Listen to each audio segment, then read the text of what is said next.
All right, so a lot of you have still not gotten the picture, but let me show you something, right? This was February 28, 2017, 2 years after Nnamdi Kanu's first arrest. His first arrest was in 2015. So far, so good. This whole thing not happen for 10 years, going to the 11th year now, where that guy, they're still holding, right? So in 2017, see the people that were agitating seriously for the release of Nnamdi Kanu.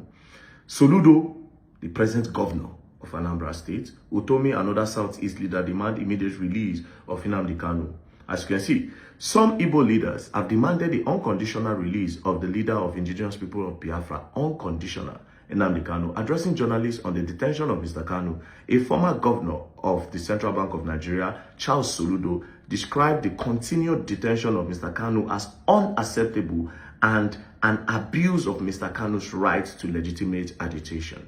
He went further to say Mr. Kanu was in the company of other Igbo leaders, including former presidential aide Pat Utomi and former head of Nigeria Electoral Regulator Sam Amadi. The former bank chief said Nigeria cannot thrive in an atmosphere devoid of the democratic freedom of speech. So Chukwuma Charles Soludo was fighting seriously for the release of Nnamdi Kanu in 2017. Then in 2022, he became the governor. Then a few days ago, they were trying to, before the whole protest of Nnamdi Kanu, he was interviewed. This is what he has to say. For the release of Nnamdi Kanu. And I'd like to know, are you joining in that campaign for the president or the federal government to release Nnamdi Kanu? There will be protests in many parts of the country tomorrow, as we understand. What is your view about that protest and the agitation for the release of Nnamdi Kanu? Shehu, I think we should be discussing Anambra and forthcoming election. That's what you said this program is all about. And you're not going to drag me, get me to, if you like, get us distracted from that focus. I get on to Monday sit at home thing, which is very unfortunate. We've made it very clear. People, if you are protesting or agitating for anything, you are holding yourself down by now killing your own people under the pretext of Monday sit at home.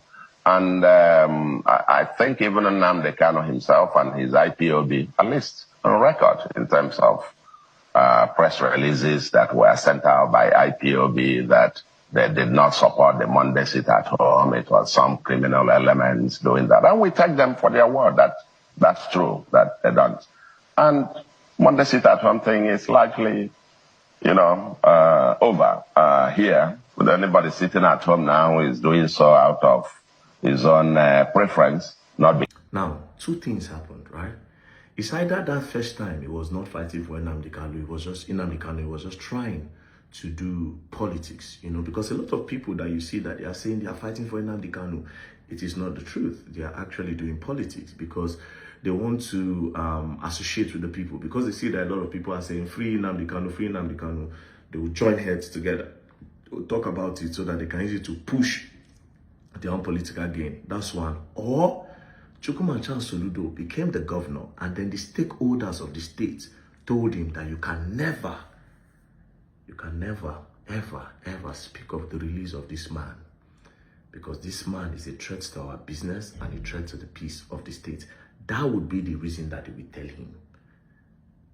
Do you understand? So you see what's going on now? As a matter of fact, this is why I say, that guy, man, he go stay for there. I'm not going to lie for now. Finish 30 years. UN don't talk. This was in 2022, as you can see. In 2022, yeah. As you can see, breaking news. UN demand immediate release of Nnamdi Kanu. Courts don't talk. Courts don't release him, make it go. But nah, the only main reason why he's there, President Tinubu is not holding him. The presidency is not. Now the people now in the country say, I beg.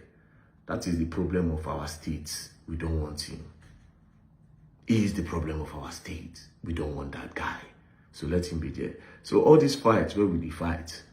The only way he comes out, now if him people truly want him to come back. And I'm talking about the elites, the stakeholders, the big businessmen, the governors, the politicians.